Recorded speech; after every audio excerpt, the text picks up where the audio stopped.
How's it going, guys? Welcome back to Notes from Nobodies. Today we have Patrick. His last name escapes me, but we'll talk about that soon. He's an artist, he's a songwriter, and he's working on what's called Straight White Teeth. And we're going to talk about his band and his other music creations and things like that and what he's into today. So here we go. Welcome to the podcast, Patrick. Awesome. Thanks for having me, Evan. Yeah, no worries. We're going to start off with just the normal questions and then kind of free flow from that. So tell me your last name, your first name, last name, right? And then kind of tell Yep. me, how you got started and yeah, kind of where you're at and what you're doing. Yeah. Yeah, for sure. Well, my name is Patrick McGuire. McGuire is my last name. And yeah, I started, I mean, gosh, I've been making music for a long time. I'm not like 40. I am 40 now. And I don't even really remember exactly when I started kind of making this stuff seriously, but I know I started, putting my stuff on Artlist maybe 6 or 7 years ago, and kind of signed to their original label. So making some stuff with them. And that's probably where most people know my music from. Although they might not know it from they might not know it's from Artlist or something like that, or that it's Straight White Teeth. But if they've seen a specific YouTube video or TikTok video with like the really raw, intimate guitar stuff, there's a good chance that's mine. Um, yeah, and I don't know, I'm just excited to be doing this, and I feel very lucky to have my band as like an outlet. Mm. Um, so I'm just really grateful for that. I love that. Yeah. So then did you say you started your band Straight White Teeth how many years ago? So my old band Flashbulb Fires broke up in 2014, and we were really active in Denver and touring and all that sort of stuff. And sadly, that came to an end in 2014, and pretty much immediately after that, I started Stray White Teeth in 2015. Okay. Okay, gotcha. So this was like your outlet right into after the whole breakup of the band thing. What kind of music did you guys used to play? Uh, like orchestral indie rock, like a little similar to maybe Arcade Fire or The National, Okay. Sweet. And if a you've heard lot of a those lot of bands. work So in Denver. Um like what type of gigs are you talking about? Like wedding stuff? Are you talking about like, little dive bar, coffee shop? Or like opening for people? What yeah, kind of describe to me what you were doing.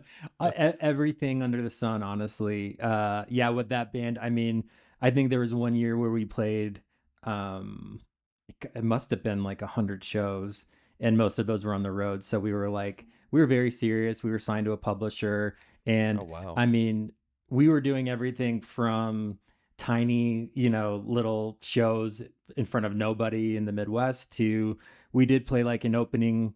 It's not technically like actually playing at Red Rocks, but it's more like there's film on the rocks, so they play these movies and then they have bands open for that. So we were the headlining band for Fight Club That's still in really cool. 2014, and Yeah. that was really cool. That was definitely a childhood dream, like realized. So That's sweet. yeah. And obviously we don't have to talk about the reason why you guys broke up, but I would be curious. So if you want to include that, that's awesome. But maybe we could talk about it later too. It's just whatever you're comfortable with. Oh no, I totally don't mind. It just it so for me, it's complicated because I've got this need to make music, right? Like it's this energy, it's not going away. If it if it was a phase or something, it would have ended a long time ago. And unfortunately, just I kind of felt like I couldn't make all the music I wanted to make or how I wanted to make it. And I know that's kind of like it's a little demanding of me, but at the same time, it was like, it's just like a personal thing. Like I've got to make music. Yeah. So if there was something getting in between that process or delaying it or, then I think there was like a realization on my part that um, I wasn't able to do what I wanted to do. Right. Um, Yeah. and cause I make a lot of music and I plan on doing that for the rest of my life. That's very interesting. So you guys had some type of it almost sounds like they were having a band was kind of impeding your creative like flow or your you know your ability to like exactly what you said, make exactly what you want. um, which you said was is demanding, but I think I don't know because I have the kind of a similar attitude about my work too. Yeah. And that's why I'm not working with a production company or anything like that. I used to work Yeah. with like a below people, right, or like with people Yeah. for real estate media specifically, and really just didn't like it. Didn't want because I had to do it, their way, a specific style to what their brand is, and I was like, this is not fulfilling at all. And Yeah. for me, it was it was the best thing, leaving and doing my own stuff because then I can make it exactly. So I relate to you on that. That's when you have a For sure. passion, For sure. you gotta just do Yeah. what Yeah. you want to do. You know what I mean? And it's hard, and it was not really on the best of terms, which is really sad, because we all invested so much in that band, but at the same time, like, yeah, when it's just not working, it's just not working. And I can say now that I'm grateful it happened. Not grateful for how it happened, but I'm grateful that I'm free to do this. And because again, I'm like, I've got to do this. Like, I'm just for my mental health and for my creative expression, like, I just have to make music. I love that. Okay. So then I know that you told me recently that you moved from did you move from Denver? Oh, this gets into complicated territory, Yeah. but that's totally cool. Kind of tell me your So, okay. journey of like where have you been and how'd you end up where you are? Yeah. Oh my goodness. So maybe we'll just start with the current state of where I'm at and then go backwards. So at the moment I'm in Mexico City with my wife and her family. So we are just visiting for a couple months and hanging out because she's from here, and so we're having a good time. Previous to this, we were both in Kansas City for a couple of years. Um, and my idea was just basically kind of like buy a really inexpensive house and make as much music as possible. And that pretty much worked in hindsight, now that those 3 years have concluded. But before then, I was living in New Mexico for a little while. I was living in Philadelphia for a little while. I basically moved from Denver in 2015, and just insane because it's a totally it's not recognizable to me as a city anymore. It's like so Oh, different.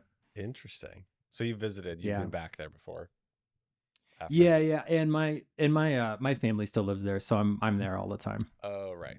That makes sense. Yeah. Sorry, this fly's attacking me. I'm like, what the heck? What's going on? There's never flies in here.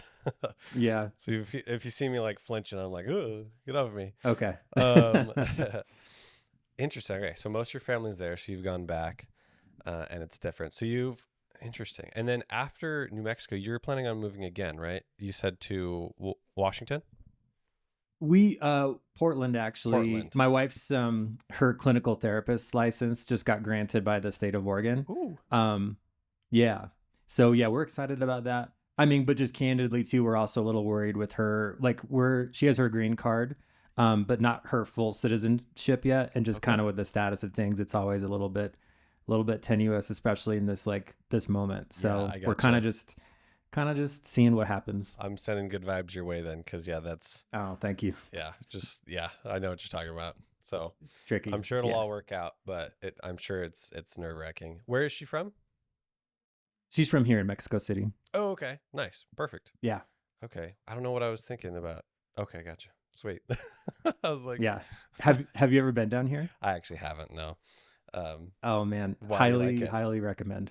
How come? What? Oh, so it's the fifth biggest city in the world, and so there's everything here that you could possibly want and buy and see. There's the most art galleries and museums per population in the world here in Whoa. Mexico City. Not to mention, just like, you can have any kind of food experience you want. You can have literally the best food you've ever had in the world, like from walking around the street and just going with street vendors, or you can have the most amazing fine dining experience you could ever have. And yeah, it's just an incredible city. It's a little bit tricky at the moment because there's been a backlash against digital nomads, especially. What? um yeah, for like gentrification and raising the rents and everything like that. So, Oh, and it's Yeah, it's a little so there's like two very popular hip neighborhoods. They're called Roma and Condesa. Hmm. And the gringos or the Americans and Canadians typically like go to those neighborhoods and they've become very like chic and expensive.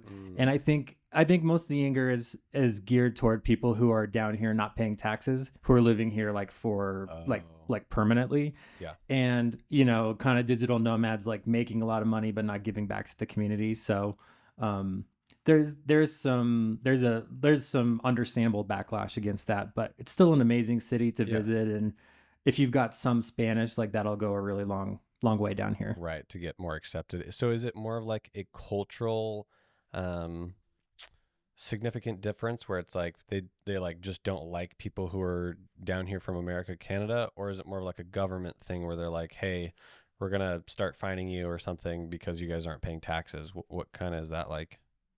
I mean, it's bled into both, but there's definitely not like people here are like I would say very friendly and accommodating, but there's a point where it's like if their rent is like getting out of control and they're needing to move out of their neighborhood, like there's um there's that anger. And I think it's the government's not doing enough, and so it's kind of being fueled sometimes for Americans and Canadians. And I don't mean violence or anything like that, but there were some protests a couple of weeks ago in these neighborhoods. But I would just say too, to anybody interested in visiting, like those are two neighborhoods in a city that is just massive, 30 million people. So you don't have to go to those places. You could have an amazing experience anywhere else. Hmm. Um, if you want to kind of get off the trodden path or whatever and do something new. I gotcha. So interesting. So it seems like a lot of people flock to those places because there's more, Americans, Canadians in those areas, which just makes the rent go up for the other people around it. And instead, Yeah, maybe like spreading yourself out and integrating a little bit more into society. I gotcha. exactly. That makes way Yeah, more exactly. sense. Yeah. Hmm. Okay. Yeah. Wow. I'm learning stuff, learning every day. Heck yeah. Let me take a sip of my coffee really quick. Okay. Are you a coffee guy? Big time, big time.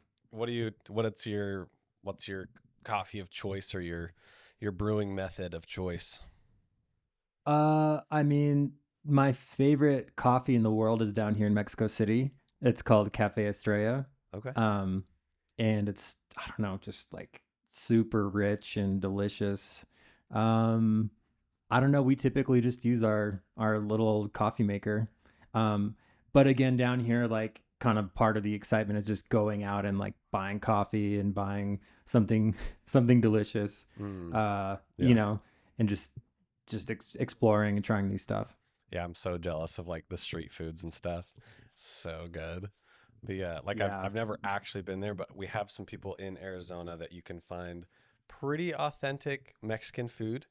Yeah. So like from just like the taco stands and stuff like that. But it's really, really rare. So if you find it, it's like, oh, let's try it. Well, wait, are you in Phoenix or Tucson? I'm in Phoenix. Oh, okay. Because Tucson is kind of more of the food like capital Is of it? of I didn't I even don't know know. that. I've only I visited don't know. Tucson like 3 times for weddings, so I wouldn't know. Oh, okay. Yeah, Okay. but So how is Phoenix for food and all that stuff? yeah, it's pretty good, especially down more in like the city area.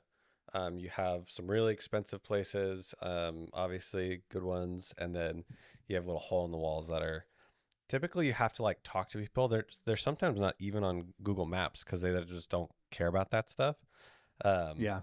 and so you just have to like talk to people and then you'll find like, oh yeah, there's a really good place or even just like a food truck, that is only there certain times or whatever.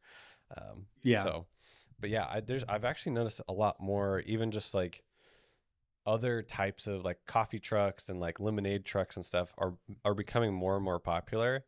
I think as a way either to supplement income for some people or just to like start doing their own thing, their own path for income, which has been really interesting to witness. Like, oh, there's more like Yeah. this is different. This has never happened before. Yeah, yeah, for So sure. That's cool. yeah, it's fun. Um, but I've lived all over too. But just within the states, it's Montana, Colorado, California, here, and then I went to Brazil for a couple years. Um, Wow. Do you speak I Portuguese? do, yeah. So a lot of Oh, Spanish I understand, but like speaking it back is hard because it's like a different rhythm. oh yeah. Yeah, it's actually I'll tell you a funny story because I'm like midway, I would say like midway through the process of learning Spanish. Like I can have conversations and I can understand quite a bit, Hmm. but I'm still just listening is the hardest part and I'm like missing a lot. But last night we were at my wife's uncle's house, and I met him for the first time, and his wife made this amazing food, and it was perfect. But he was talking to me, and he was bringing up guns, and and then he said something like about being in the United States, and have you ever seen a fake gun before? And I got really serious and I said no, but we have big problems with guns, and where I lived in Kansas City there was, I heard gunshots all the time and it was very dangerous. And then my wife was like, no, he's asking about you, he's asking why you don't have kids and why your gun doesn't work. Oh, And I was just like, that's oh good amazing. lord, he got me. I didn't know what he was saying. I missed a critical piece of information there, Yeah, but definitely. It's hard, especially with that's funny. It's hard, especially with like what they call it in Portuguese, gíria, which is like slang, right?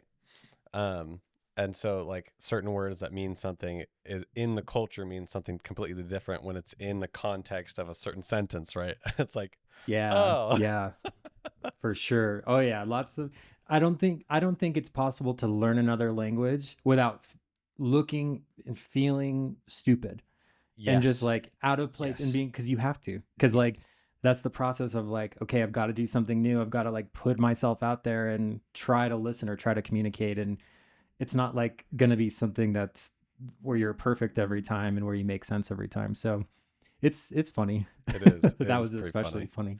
I think it took me 6 to 8 months of like immersion into the language, like not speaking English, like hardly at all, just Portuguese, and struggling and feeling embarrassed. And then finally, after Yeah. 8 months, I was like, okay, all right, like I can probably Yeah. survive it here at least.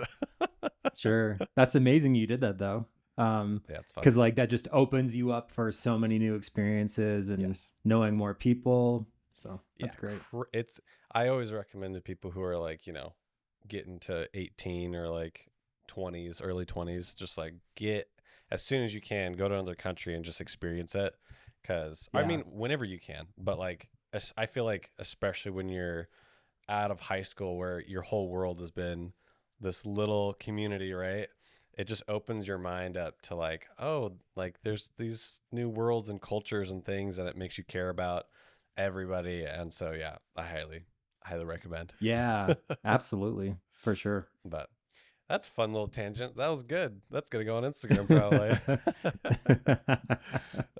Awesome. Here, so I do have some prepared questions too to kind of guide the conversation because I will send you a copy of all this later that you can obviously use however you like. Um, Yeah. and I typically export also just like the version just of your footage and your audio all synced up, unless you do it yourself, which is totally fine too. Um, just so you have everything if you want to use Okay. it. Oh, great. Okay, so we talked about that. Um, okay, yes, here we go. So, how would you describe your current music and your projects to someone who maybe hasn't heard it before? That's a good question because it's changed. It's changed a lot since 2015 when I started. I would say in this moment, I'm really focused on really intimate storytelling, kind of like with guitars and with layered vocals. Like that's kind of like a basic way to put it. Like it is folk, but it's definitely alternative folk. Um, and I still have an interest in everything: synthesizers, indie rock, experimental stuff, stuff in different time signatures. So, Mm, but I would say generally, like people probably know me best for that really raw, intimate guitar finger picking feel. okay. Interesting. Okay, so you're saying that you're more known because you've done a lot of songs for with that intimate guitar feel, but now you're kind of trying to get more storytelling indie, um, and using different instruments and time code stuff, or not time code, but timing, right? Is that Yeah, yeah. I mean, and actually, how I started was definitely not with the acoustic guitar. It was with like synthesizers and electronic music and really that kind of storytelling. Yeah, yeah. interesting? That was my earlier stuff. But and I still have an interest in that. And Yeah, some people really want me to make more of that. But it's there's kind of only so many hours in the day. that's true. Yeah. And I mean, I love the feeling though of like, hey, my guitar's right there, and at any time I can literally just pick it up and like create something or tell a story or find something in that. With the electronic stuff, it's a totally different, you can get there like, but I don't like, you can have great storytelling and you can do it in a really raw and interesting way, but it's not an immediate process. It's more like you need to do this and then this and then this and then you can sing with it, and then you know because Gotcha. I try to build everything myself, Yeah, that's perfect. I all love the that. layers of music. Yeah. So that was my next question is what is your process like? Is it just like, like you said, picking up a guitar and like starting on something like your current process of what you're creating now? Yeah. Um, I would say, I mean, when I was just staying at my mom's house in Denver for a couple days in that transition between Kansas City and Mexico, she has like a grand piano. So I'm like, of course I'm going to play that piano. I kind of just take whatever's around me. At home I usually have a bass guitar, so that's like included too. But yeah, I mean, it's honestly just the first step is picking up the guitar and then like trying something. Like lately for me, it's expanding my idea of what shapes I can use. I use a lot of, I don't know if you're familiar with like drop D tuning with guitar. Yeah, and I have Yeah. well, yeah, it's basically there's like the six strings. The lowest string is usually tuned to E. You can tune it lower to D, so it's a more broad, open tuning. Yeah. Um, and I love using the capo just around in different spots, and then it's kind of a matter of like maybe I'll come up with a song idea or a riff or something, and it's really good, but then I try to sing with it, and so it doesn't match. But then Mm, luckily you have the capo, so you can just change the entire range of right. notes to be higher or lower to match. So yeah, that's kind of my thing. And I'm really, especially these days, way more geared towards the finger picking and kind of favoring the lower strings. So it's like this kind of matches with my baritone vocal Mm, than strumming and doing like kind of a more conventional way of playing. Like I love the immediacy of like the fingers, like it, because it really like feels like the guitar can be like a part of me. I know that's probably a little cliche or a little corny, but like it really just feels like I have so many years of experience and so much time with it now that it's like an extension of myself a little bit. I love that. That's so cool. Uh, I I, uh, I envy that because I have like very small music background. When I was going to college and stuff, I did some classical stuff, and then obviously I had like my guitar and my ukulele that I would play a lot. Um, Yeah, but since doing more like filmmaking and stuff, I have like no time for that. And there yeah, was yeah, there was a time that like I wouldn't say I was good, but I was like, oh, like you could play like just above that like learning stage where it's like, oh yeah, like that sounds yeah. nice. And the crazy thing that I'll tell you, if you love it, just do it. Don't worry about being good or not. Because think about some of the most popular music. Yes, you have pop and you have super polished, perfect players, but like then you have punk rock and indie rock and all these things where like the talent at the guitar or singing or whatever is secondary to the energy of the song or the character of the voice. So Mm, like I used to be a guitar teacher and I would tell all my students the same thing. Like, don't worry about being good. Be good enough that you can plunk out some chords and that you can serve whatever you're trying to do. But like, there's this thing, and I need to tell myself this too. And I try to learn something new of like, I can't do something unless I'm good at it. And it's like, that is a mm, bullshit idea. Like, that doesn't serve anybody. Like, do it because it makes you feel good or it challenges you and it makes you feel engaged with life, rather than like there's this idea of like I can't do anything where I'm not proficient or where I'm not good enough. And it's like, no, just forget about it. Just if you like it and it brings you some joy, like that has currency, that has importance. I love that. That's really good. And important, like you said, for people to understand, because if you're there are a lot of people that I know in my life that are held back because of perfectionism or whatever you want to call it, where they're not confident to show their talents even though they have them, and it's like, Hmm. like just Yeah. do it, and like if you like it, like you said, people will come. I one Yeah. one singer that comes to mind, I don't even remember his name, but he's more of a country artist. He's probably gaining a little bit of popularity now.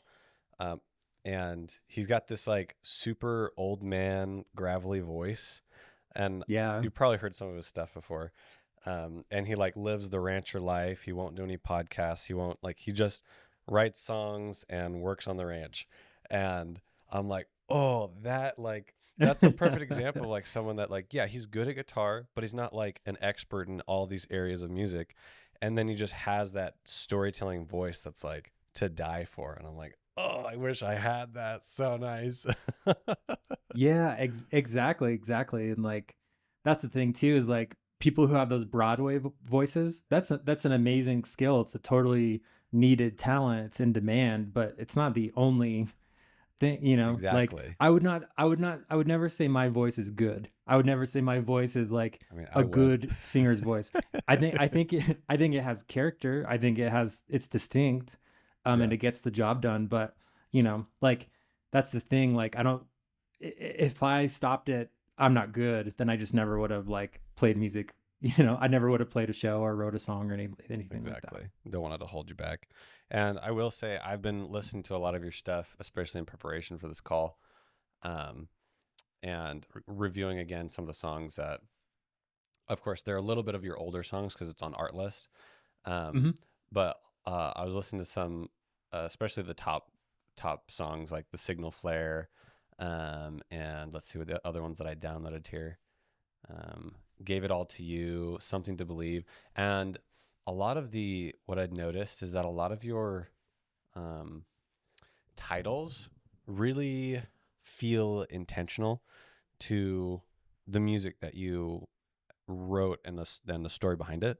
Tell me a Hmm. little bit about your like title selection, also your like lyric writing process. Like where does that inspiration come from? Yeah, that's a really good question.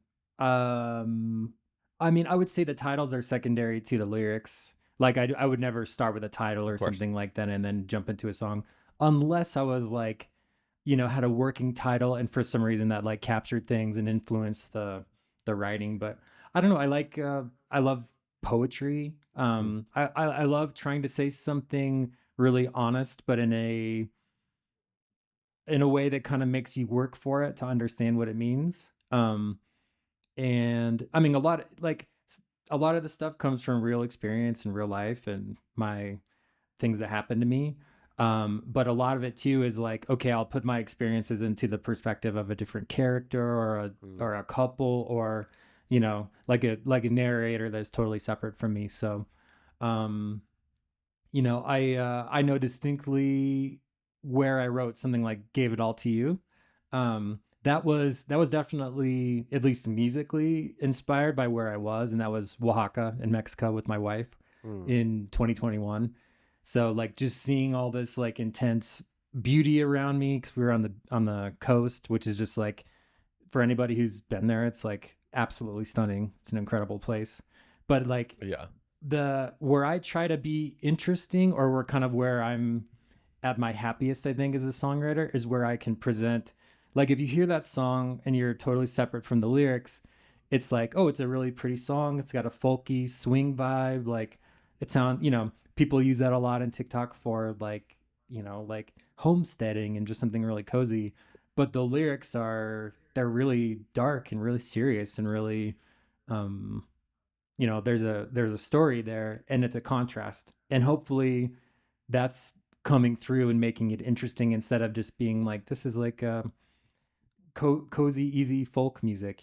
Like I hope people hear it and they're drawn in because it's not just like sounding pleasant, but there's like a depth in it, and there's kind of like a double meaning to the songs. I love that.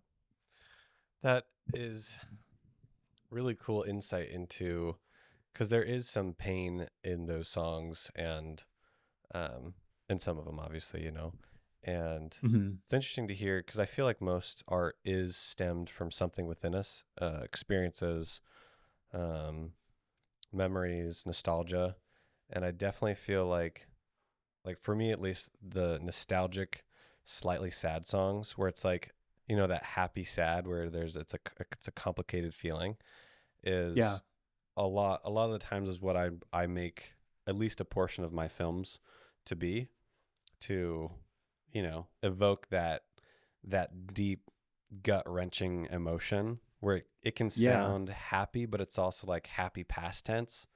Um, and yeah. yeah, I'm just like, I don't know, I'm describing what I'm thinking, kind of like, with no, I don't know where I'm going, the direction of that, but No, I mean, even the stuff you're doing with weddings, right? I would imagine, because I saw your website, it's like about authentic yeah, storytelling. So what is successful storytelling? Is it people being happy all the time and positive endings? Like, no, like I would imagine a true love story is like about overcoming obstacles and about like recovering from past pain, and like, it's not, I mean, I don't know. I can only speak from my experience, but like it's the storytelling like can't just be very glossy and focused on all the positive and all the good feelings. Like to be fully alive is about feeling all of it and going through all of it. And like I think as humans, we're obviously geared toward running toward pleasure and running away from pain. If you've ever heard that term, yes. but I mean, you wouldn't know what pleasure was if you didn't know pain. And like, I don't know, I think that's for me, meaningful storytelling is just trying to encompass all of it, Mm, like the whole human experience. I love that is like, describes what I'm aiming for too. I love that because, Awesome. yeah, that's like the whole goal. Because at least, just because obviously I make other things other than weddings. Yeah. Everything is just surrounded with trying to evoke emotion and storytelling, but like specifically with the wedding brand, it is like, um I don't even know. You said it best. I'm just gonna repeat what you said. You know what I mean? Like, the authenticity of it is, yeah. There's life is, what is it? What is it? I don't know if it's Gandhi or something, but like, life is suffering with a little bit of happiness sprinkled in there. You know what I mean? But Yeah, a, it's true. a lot Yeah. of it is just overcoming that life. And everybody Yeah. has it in different degrees and things like that. And I think that's the great unifier, honestly, um, is like human experiences.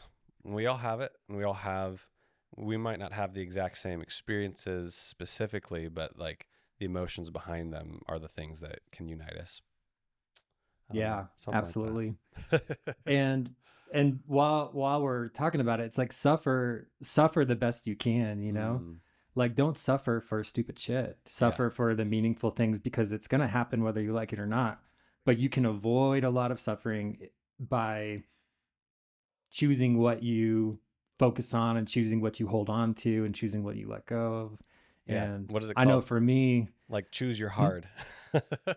Yeah, exactly, because you can, and like that's a good choice to make. That's a good thing to concern yourself with, because if not, and I only know from experience, you'll just suffer over everything, and you're like, why am I in so much pain? It's like because I'm not, because I'm not picking the battles. I'm literally just fighting everything and trying Mm, to trying to always feel good all the time. You don't get to feel good all the time. Like, sorry, it doesn't.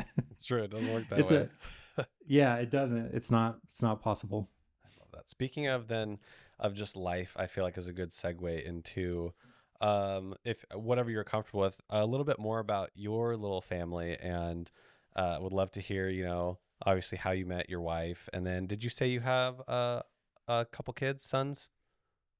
Oh no, No nope. kids. We just have our dog Taco, Okay, little Shih Taco. Tzu. Hey, Taco. Yeah, yeah, Taco. Taco is very, very loved on the internet and in real life. He's Cute. people love Taco. He's extremely cute. Yeah, but my wife and I met. almost 4 years ago to the day in here in Mexico City, which is crazy. I Congrats. was down there 4 years ago. Thank you. And just during a massive period of transition in my life, like had a relationship end. And I was just basically down here kind of like, okay, what's next? And definitely not planning to meet my wife or like somebody I was going to spend a significant amount of time with, but I just fell in love with her and felt just really good with her. Mm. Um, and that's like never changed over these last 4 years. And we've overcome a lot and had our own love story filled with a lot of challenges, like immigration, what we were talking about earlier, and um, just kind of trying to build a life for ourselves in the United States with like her new dynamic and everything like that. But yeah, she is amazing and I'm very grateful for her. Oh, that sounds awesome. Thanks for sharing that. Yeah. Yeah. Yeah. Thank you. Yeah, that is definitely just going back to the whole like immigration thing, like crappy timing. You know what I mean? Like that's Oh insane. yeah. What the heck? It's I mean, and again, we're talking about a person who's done everything right, followed all the rules, whatever. Yeah. Not that I believe that people who didn't follow the rules should be treated inhumanely, of course not. But Yeah. um, it's just a time where there is no certainty with that kind of stuff. So literally, we're like, okay, we're gonna just see what happens, and if like we can't or she can't get back into the country or things continue to decline, like we're gonna have a plan B, which is Oh, good. living in Mexico or living in Spain or Okay. something like that. So I'm Perfect. very You have glad. I'm backup very glad plans. I've been working on my Spanish. Yeah. Yeah. Mm. Yeah. I'm glad you guys have backup plans. Just in case. It always feels, it takes the pressure off of Yeah, the real plan. But say, yeah, okay, so exactly. say everything goes well and you guys make it to Portland. Do you guys have a house lined up? What kind of tell me about, or like a rental place? Kind of tell me about the plan. No, we don't have anything lined up. We were thinking of buying, but now we're like kind of unsure just because Yeah. yeah, everything, the economy and the political situation. So we love Portland though. I've played there a bunch with my old band, and Miri and I, my wife, we visited a couple months ago, and she loved it. We brought taco too, so that was awesome, Yay. and actually had this surreal moment there because we were like in a hotel, getting ready for the day. We're watching TV, and I think I was watching like Kill Bill on AMC or something, and then there's this Instacart commercial, and like the music is really familiar, and I'm like, oh yeah, like what is that? And then like I looked at my wife, and her eyes were wide, like that's your song. They're playing your song on the Instacart commercial, and it was my song "Tell It in a Letter," and I didn't know because they had basically used it from Artlist, and they don't Oh, like tell you when they use your stuff. So like you can find out like months or years later, like through your royalties and your yeah. performance rights stuff. But What? I was like, holy crap! And then like I kept trying to watch to hear it play again so I could like film it, and I eventually got it. But yeah, that was like I think that was a sign of like okay, cool, like good things are happening. Yeah. That's amazing. So I'm very conflicted in this area. Tell me what you think. So Artless is great. I love Hmm. like the availability of thousands of songs and music that I can, help create art with. Yeah. Um, but holy crap! Like, did you get a bonus or like something for that big company to like use your song? No, no. And I totally hear where you're coming from. And it's a really conflicting thing, especially because now my song "Our Love Was Beautiful" that has been featured or no viewed in videos on TikTok like 1.4 billion times. You're It's kidding in me. no between the instrumental and the original versions. It's they're in like 90,000 videos on TikTok, which have resulted in 1.4 billion views. Oh, So it's a total thing where like half of me is like, oh my god, that's amazing. Like yeah, people are listening to my stuff, and I've been doing this a long time, and like this is new, this dynamic of right. like this many people listening. But it is a chicken and egg thing because like I assume like whoever's listening to this, if anybody knows who I am, it's probably because of Artlist. And like that's great. And I'm really grateful for the exposure and everything. But man, that's like Oh, I'll get a portion of the royalties and the streams and all that kind of stuff. And that's good. That's like, and I did get paid up front for the music that I wrote, but it's also like, damn it, that's my song, man. Like, or those are my songs. And yeah. it's a little bit of a chicken and egg thing. And I mean, candidly, I'm at this point where I'm just like, okay, I have confidence now. I know my Mm, stuff is marketable. I know people like it. You know, I know there's like an audience for it. And I'm like, I'm totally appreciative of Artlist and they were good to work with. I did not know I did not really realize that everybody like I thought it was more independent content creators yeah. using this stuff. I didn't know it could be HBO or Instacart Yeah. or the Paris Olympics could like or like NBC Right. local affiliate could and my stuff was used for that too, which is a great again huge honor, great. But the other side of that is like fuck, Yeah. like Okay. because I want to make Oh I want to shit. make a living at this and I'm not quite there and I'm like in this weird limbo where I'm like, dude, I Yeah. like like I feel like I've got the momentum with like that much traction and everything, but Sure. like ah and it's hard too because like Our Love Was Beautiful or anything from Artlist, actually, I don't know if you've noticed this, they don't distribute to Instagram. So what that means is Yes. sorry, my computer is gonna die. Let me just You're unlock good. Go this. save it. Okay. What that means is there we go. Sorry. No, you're all good. Okay. What that means is, what was I saying? About the the Instagram doesn't recognize art lists. Oh yeah, Yeah. yeah. So that what that means is that people they can import videos and they can make the videos using my It stuff, says but it's original not going to audio. say yeah, it's not going to say straight white teeth. And so there's millions of other I don't even know. I like millions of other views on Instagram. Questlove shared a video of this like AI video like featuring my song and like the song's very prominent in the video and like that was a missed opportunity that was in January to his like millions of followers and people still find the stuff and I think they're starting to make that connection between like those acoustic kind of Yeah. sounds being really unique like and like seeing that that's me making this stuff but like I know it's a big missed opportunity so it's I a weird dynamic. It's a weird time. I want to be really yeah. optimistic about it and grateful too because um yes, Artlist wouldn't what am I trying to say? Yes, it's difficult with Artlist, but at the same time they helped me, get this platform and now Right. I have like, Right. 80,000 Spotify listeners.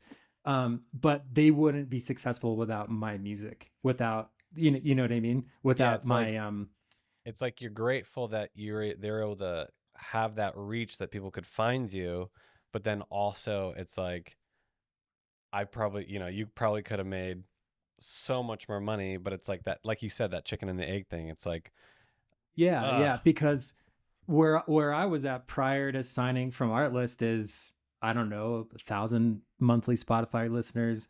I did have some success with a song I wrote in like 2017. It was on KCRW. It charted on there. Morning Becomes Eclectic, but that faded pretty quick. mm, And um, you know, again, it's like all these really close calls. So I'm like, I'm just waiting for something really significant. And I'll be candid too, especially financially, because this is not all about money. That's not why I do it. Like yeah, I do it because I love to do it and I feel compelled to do it. But I've invested so much of my life into this thing and it would just be amazing to just get like a little bit of money and then like just be like hey I'm gonna rest for a while or yeah, I'm gonna take a year off and I'm gonna make a fucking mega album with 50 songs and with other musicians and I'm gonna do whatever I want like that's the kind of stuff I want to do or tour I want to tour for 2 years straight and and in between like write other music like I want to make money so I can make more music oh, I love that's because totally, yeah, makes be, sense. because I've done it. I mean, the last couple of years in Kansas City was like a very conventional time for me because I had a serious job. I actually had a really good job, transitioned from freelancing to like to an actual company, and I was paid well and everything, and still making a lot of music, but it's just you just feel fried. You just feel burned at every end, like because you just there's not enough hours in the day, there's not enough energy to do everything. And um Yep. so it's I complicated. Yeah, it's a complicated relationship. I would say I'm still overall grateful for it because it's building my audience, but I'm ready to do the next thing that's gonna help pay for my life. I agree with that. That's so I wonder if we can gather enough momentum. Maybe I don't know. Maybe we'll clip some bits out of this. And figure out if they can fix either Instagram or Artlist, fix their algorithm so that they have to at least tag the original songwriter, the artist, because I think Yeah. that would solve a lot of the issues with that gray area where it's like you didn't make that music, like, but you're posting it as it is, as if it was yours, and supporting Yeah. music in a, let me decline this call, in a more straightforward way so that all the artists get the recognition that they need, because I think it's a total crime. And honestly, I'm even part of the problem. I just started, since I've this is you're my like second artist from Artlist that I've had on the podcast, and Mhm. same thing for him, is the same issue. And it's like I'm trying my best to like do the research and then post in the every Instagram post the person who actually wrote the song. So that's like a But the personal fact that thing you I'm even do trying to do. that, it's so far ahead of most other people, you know, and I totally appreciate that. And again, I don't blame anybody else because like it's just such a they just want to make a video and put content out there, and maybe they made it on TikTok and for some reason it's you know they just it's just easier to like input that into Instagram. But yeah, I mean, I'm really our list says they're working on it, so I hope they're gonna figure that out. And again though, like Yeah. um yeah, but we'll see. It's I don't know.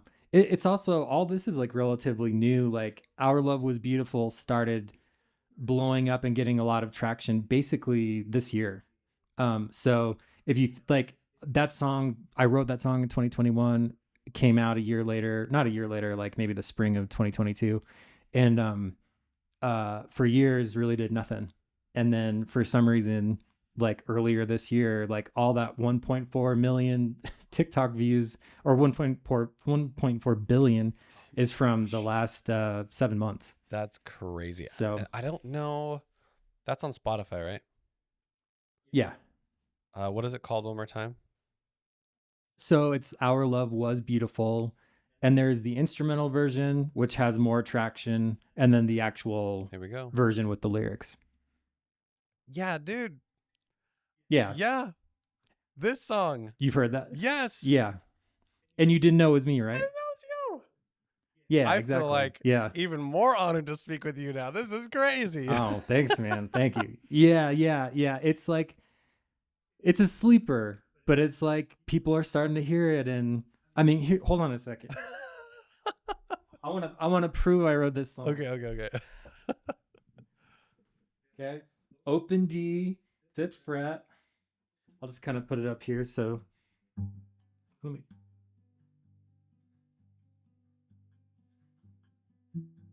that's me. That's I made so this. amazing, dude. Dude, yeah, why haven't hasn't your Instagram been like blown up, and why don't you have a million followers by now? I What? don't know. People are really kind though. They'll write me on Instagram. They'll write me on TikTok, or they'll email me and say, "Hey, this song means so much to me, and your music means so much to me." And they'll tell me too, like the same thing, like, "Why are you not whatever? Why are you not like doing this full time, or why are you not huge?" And I'm like, I don't know, man. I'm just trying to work. I'm I'm just trying to. trying. I'm trying. I'm trying my damnedest. I can promise I'm not going to stop. I'm just going to keep going. Oh, that's good to Um, hear. like regardless of what happens, but it's cool. It's cool to know like all you really want as a musician, I think, is to know your stuff means something to somebody. Yeah. Like it's something special to somebody, and like I know that is the case now. I didn't really know that when I started. It took a long time, but like So that's why I'm grateful for Artlist. It is a complicated relationship. I really hope the financial piece Plays out. works out for me, Yeah. but I do know, hey, something I'm doing is touching people. So that's like that means the world to me. Yeah. Wow. That I'm like dumbfounded. I have no words. That is amazing. I love that song. That is I've yeah. Oh, thanks, And I don't man. even think I heard it on like TikTok. I think I heard it on a different thing before. I can't recall what it was, Yeah. but I don't think it was social media. And I wonder if someone else used it in some other like ad or something that it's like, oh, Yeah, yeah. You know, crazy. that was one I wrote after the ending of my last relationship. Mm, And it's so crazy because it's like seeing it in all these contexts. Like people use that song for everything. That for for Bible studies, mm, for announcing births, for like I saw one announcing a death. And I'm like, okay, that is like it's super healing for me because like it's a painful song. It's a painful song. definitely. Um it's like I hope it sounds beautiful and I hope it sounds pastoral and all that kind of stuff, but like I think there's a darkness even in the guitar. There's something that kind of hits you.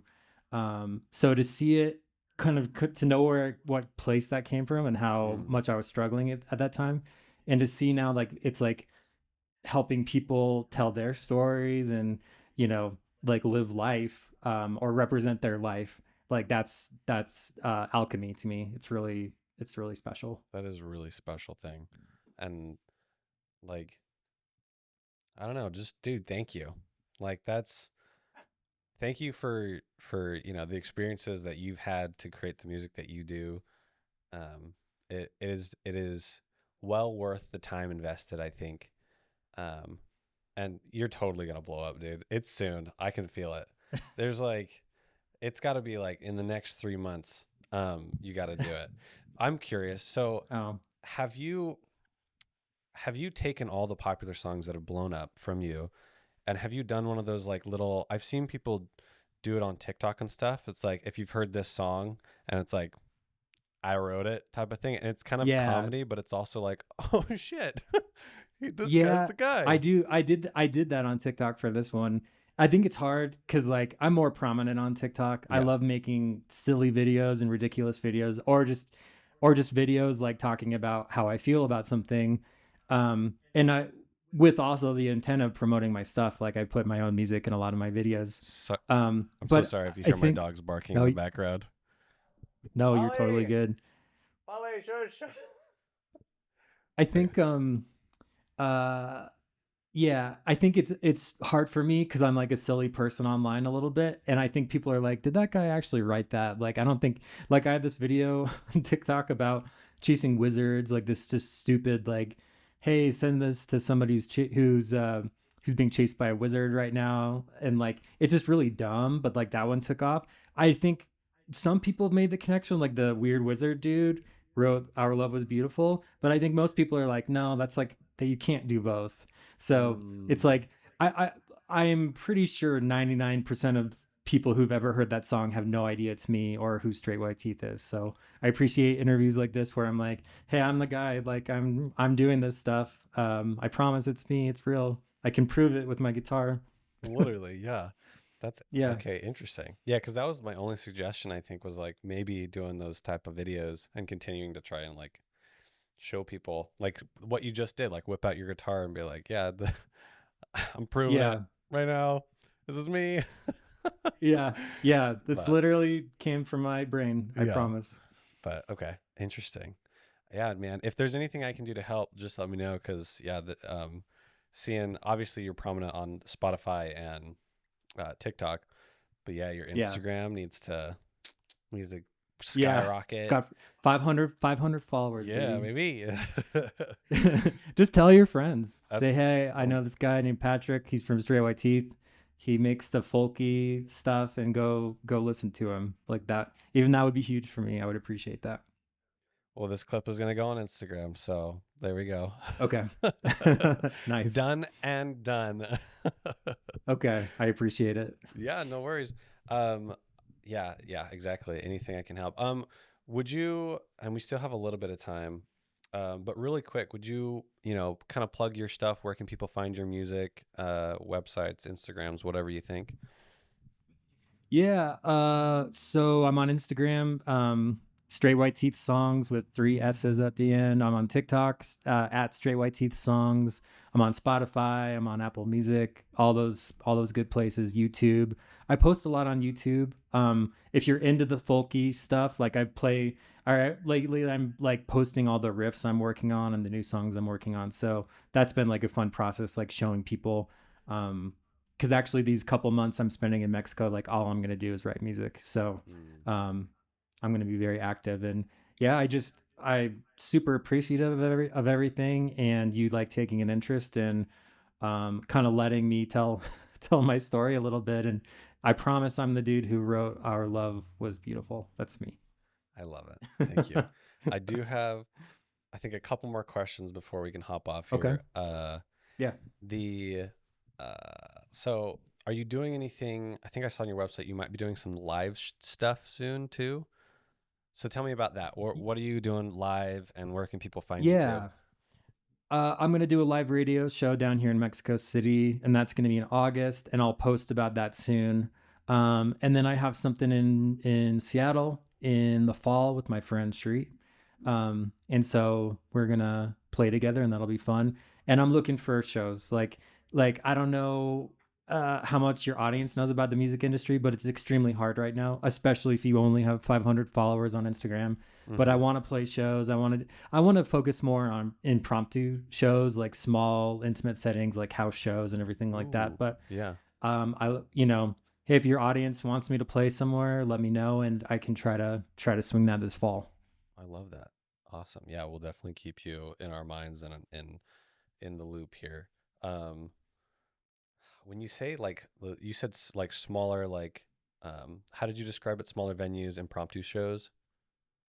Yeah, like intimate shows. I even did this funny experiment in Kansas City where like I played in the middle of this like nature sanctuary, and I was like I told people where exactly I was going to be. It's kind of like if you can come, if you can actually like find me, like I'll play Yeah, the show. And I was like sure nobody would come, but like two people came, and it was really fun. I want to do that's more cool. stuff like that because the venues right now, like nobody's recovered from COVID, and it's extremely hard as a smaller artist to get an opening slot or like Right. play something at a legit venue, especially if you're one dude. So I'm kind of like, again, there's only so much energy. I'd rather focus my energy every day on playing music and writing than booking. Yeah, Because I'm not at that point yet where I have like an agent or a manager, but I'm like totally love playing, and I'd love to play more shows too in Mexico. So I'm gonna see if I can make that happen. that'd be really cool. Yeah. I wonder if so the marketing brain in my mind, right? Visual marketing. I think when you do find any impromptu venues or nature ones, the free ones, stuff like that, I would highly recommend, I think, hiring a videographer or someone there that can have a little mic on you, and just get some shots of the people, shots of you, to then Yeah. like work that idea in people's brains, like, oh yeah, this is a legit thing, very, very your style, cinematic or whatever, and then you can continue that. I think would be really cool. And I don't know how much, people typically charge like a good videographer in Mexico City, but you can probably find someone pretty talented there. Like it's a big city, right? Yeah. Like tons of Oh, it's people. huge. Yeah, yeah. No, that's a great Yeah. idea. That's a really good idea. Yeah. And I'm sure, obviously it's an investment, but I think that might pay off in the long run. Something maybe you can even Yeah. advertise with, like, Meta and Google, or no, Meta, Instagram, Facebook advertising or something like that. But, Yeah, or again, for something you sure. could send to people who book, or venues, or I don't know. I'm just thinking out loud here.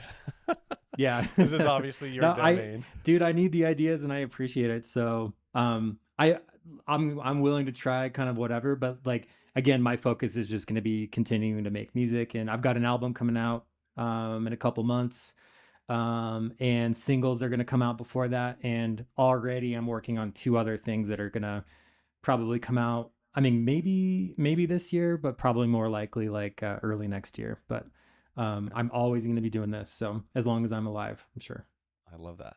How does so is it basically right now you're every day from, what is your typical day? You get up, and you drink your coffee, and then like, what do you work on then until dark? Well, yeah, pretty much exactly. I mean, I left my job leaving Kansas City because they wouldn't let me go remote, and I was kind of hoping they wouldn't let me go remote because I wanted the time. This time, I have savings, Yeah, and everything, and we're living pretty inexpensively here in Mexico City. But no, I just wake up and literally grab my guitar, and I jot down lyrics and I jot down ideas, and that's like kind of it. Um, amazing. and yeah, it's good. It's every day like I go to sleep tired because it's like a different kind of work. Like it's Mm, definitely like mental labor, emotional labor. But definitely. yeah, I'm in high gear at the moment. Amazing. That's so cool. And I'm sure, I mean, I'm sure we could talk for hours and hours and stuff, but I'll let you get back to songwriting. And maybe, in a few months, maybe we'll touch base and have another podcast and kind of see Yeah. where your journey takes you, because I'm really excited like for your path and all your amazing songs, dude. Like, so Oh, cool. thanks so much, So man. yeah, I thank you appreciate for your that. time. And then yeah, once we're done with this, you just send me all your media, um, Okay. to my email, and then I'll get this out as soon as I can. But All thank right. you again for talking, dude, and enjoy the rest of Yeah. your day. You too. Thanks, Evan. All right, see ya.